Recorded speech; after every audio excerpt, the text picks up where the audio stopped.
Before the pyramids of Giza became symbols of wonder, before Egypt was reduced to postcards and cliches, there was Memphis. And here, lying in silence, is a man who once ruled more land, more people, and more time than almost any ruler in recorded history. This is Ramesses the Great, and this is where power once lived. The god of war, the god of revenge, and the sun Nefertum. This is the holy trinity of Memphis. Okay. You can walk around to see amazing statue over there for King Ramesses II. Okay. This is red granite statue, but that one is nothing if you compare it about the one that you will see in. Okay.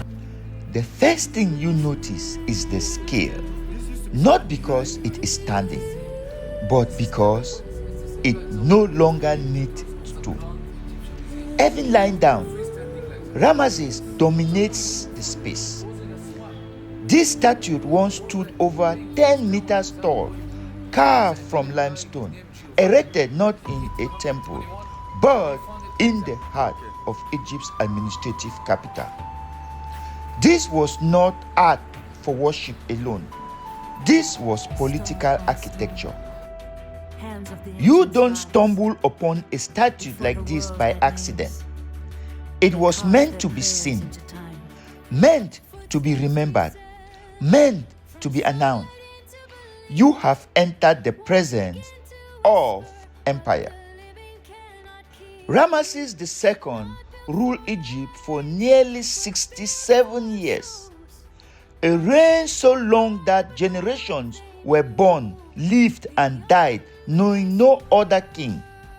He fought wars, signed one of the earliest recorded peace treaties in history, built cities, temples, monuments from Nubia to the Nile Delta. Abu Simbel, Luxor, Karnak, P. Ramesses. His image appears more times than any other pharaoh, not by chance, but by design. Ramesses understood something powerful. Memory is control. If your face is everywhere, your authority feels eternal.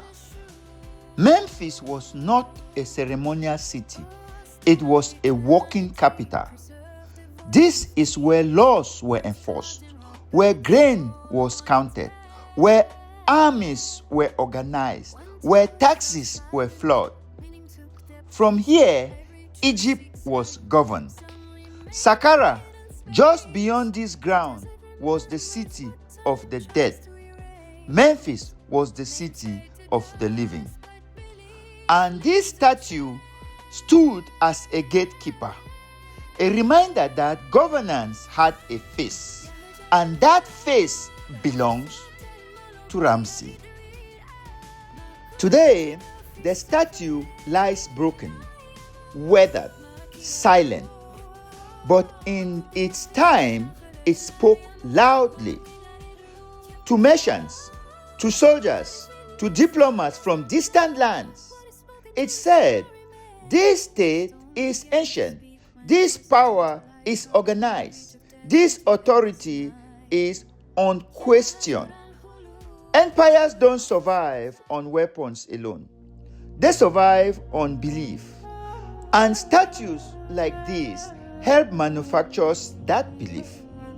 Standing here, you realize something important. Africa did not stumble into civilization. It engineered it. Long before the modern world debated governance, Africa was administering empire. Long before statecraft became a discipline, it was practiced here. This statue doesn't ask for admiration.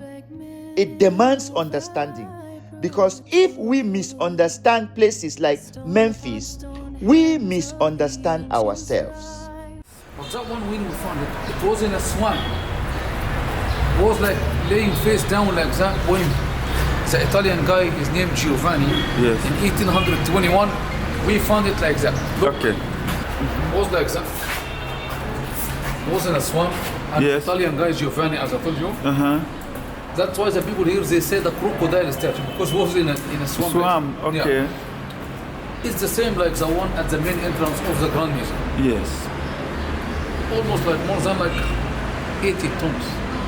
When we go up, I will show you the details, the features of the king, the nose, the eyes, the lips, everything. Look, Egyptians reach to the top. This statue, Egyptians they wanted to give it to England as a gift. Are you kidding me? Yeah, no, I'm not kidding. Egyptians, they didn't know about the value of the monument, of the art. Yes, But yes. thank God nowadays we have the protection law of antiquities. Yes. They stopped to do like Yes. something like that. Yes. But before that, it was Egyptians didn't know. That's why we have in Conquer Palace in France, we have an obelisk. It's still standing. This one was in the main entrance of Luxor Temple. It was like two obelisks. Nowadays we have one, and the second one, Muhammad Ali, he gifted to Philip Louis, the King of France, as a gift. In exchange, Philip Louis, he gifted Muhammad Ali a clock tower inside Yes. the citadel. It just functioned for 14 days. But thank God nowadays not allowed to. Yes. We have a protection law. Yeah.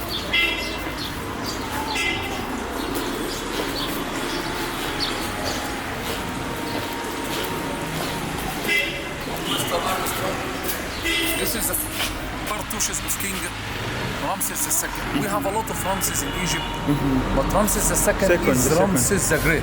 Yes. Just this is the name of King Ramesses. Ramesses Imen. But how could you know it's Ramesses II? Why not Ramesses the First, Ramesses the Third? You have to look to this one. This is his name. This is a cartouche belongs to King Ramesses II. We call it Wisr, Ma'at, Ra, Sitib in Ra. Oh, okay. Wisr, Ma'at, Ra, Sitib in Ra. This is a cartouche of Ramesses II, like the one over there. Look. Yes. Yes. So, I will tell you about King Ramses, but first let me ask you, how could you know when you look to the statue, the first time is royal statue or non-royal statue? Do you know? Because of the This is one of them. yes. What else? And Beard. And beard. Bravo. Yes. Kiki, do you know?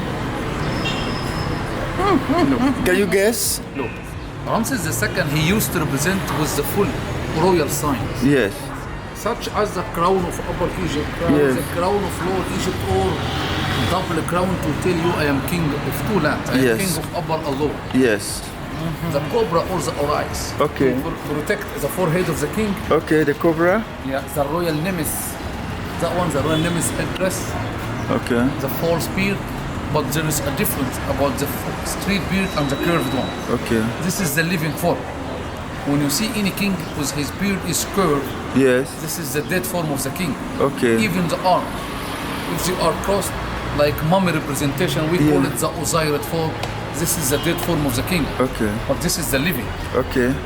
So Ramses, he used to represent, as I told you, with the full royal signs. Yes. Beard, royal nemesis, the royal handkerchief, royal seal, Yes. holding in his hand. Yes. The short kilt called shindin. Yes. Left leg stiff forward. This is the army position. Yes. The left leg is forward Yeah. and the left. And multiple cartouches, as you can see, 10 cartouches.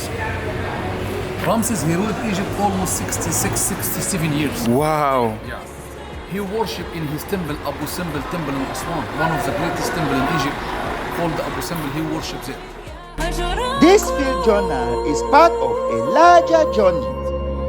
In our upcoming documentary series, Inside Africans Origins, we trace African civilizations before interruption, before distortion, before erasure. Memphis is not the end of this story. It is a foundation. In the next episode, we continue deeper into the architecture of power and memory. Subscribe, share this episode, join us, because if we don't tell our stories, they will tell them for us.